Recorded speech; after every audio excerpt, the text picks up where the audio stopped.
No, have you seen YouTube? Yeah, yeah. No, I'm not being funny. You have seen YouTube, so then you'll have noticed then. Yeah. Yeah, you're absolutely right. No, no, I'm not being no, before no.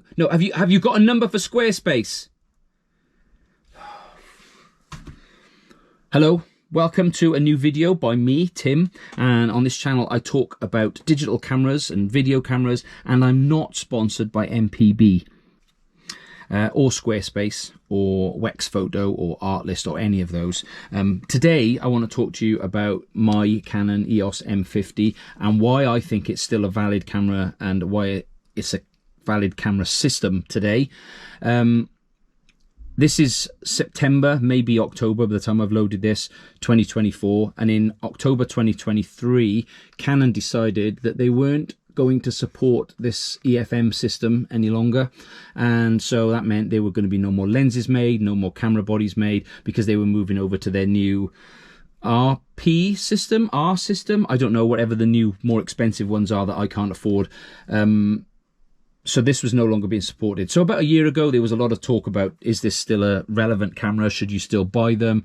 And yes, I think you should. I mean, I could stop the video there. I think, yes, it is still a valid camera for you to buy, because you should buy one of these. I mean, I buy cameras like this and they take great photos. It's great fun. So if I can buy something like that, then certainly something like this is still valid and relevant today.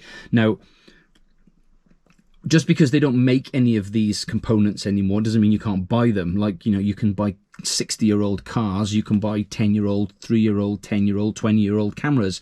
So yes, I think you should. This camera, for me, I think today you can probably buy these on MPB, not sponsored, for probably about 300 odd pounds. You've got a great setup here with a nice flippy out screen. You've got electronic viewfinder, 24 megapixels, APS-C sensor, 4K video recording, hot shoe mount for all the things that you want to attach to it. Loads of functions. You can treat this like a mini DSLR. It's got all of those features and functions that you expect from a camera. And as I'd come from a Canon DSLR to this, it was just much more, it was easy to use, it was familiar.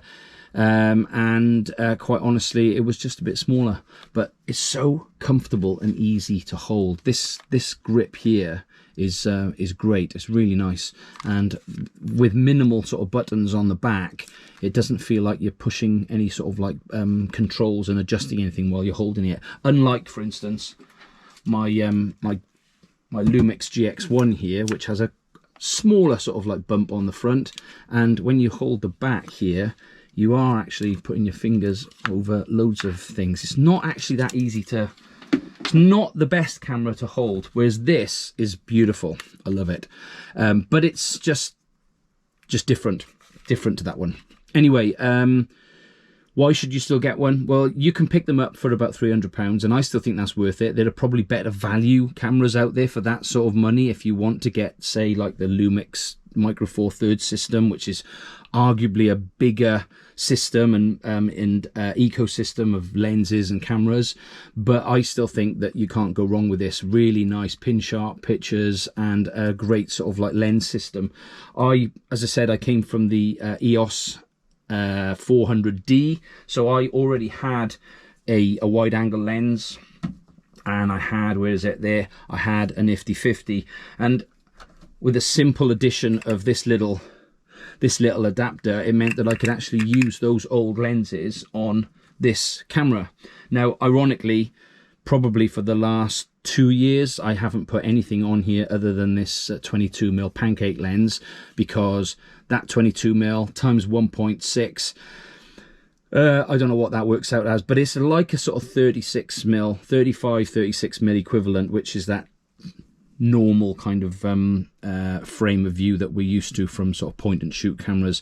So you got that point and shoot camera aspect ratio and focal length, but you've got all the nicer features of a mirrorless, and I'm waffling a little bit. Another reason why I'm not sponsored. Anyway, to cut it short, yes, I think you should still get one of these, and I'm going to make perhaps more videos about this camera and the lenses that I've got. Let me know below if you would like to.